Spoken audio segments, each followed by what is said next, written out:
প্রধানমন্ত্রী শেখ হাসিনা বলেছেন, সরকারের উন্নয়ন যারা ধ্বংস করেছে তাদের বিরুদ্ধে দেশবাসীকে রুখে দাঁড়াতে হবে। এ তাণ্ডব যারা করেছে তাদের বিচার দেশবাসীকে করতে হবে।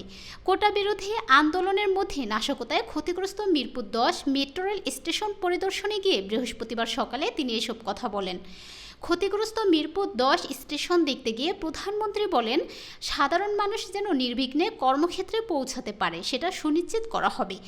দেশটা যাতে আর্থিকভাবে সচ্ছল হতে পারে সেই চেষ্টা করব।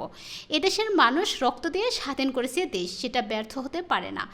যে স্থাপনাগুলো মানুষের জীবনকে সহজ করে সেগুলো ধ্বংস করা কোন ধরনের মানসিকতা? ঢাকা শহর যানজটে নাকাল, মেট্রো সেখানে স্বস্তি দিয়েছে।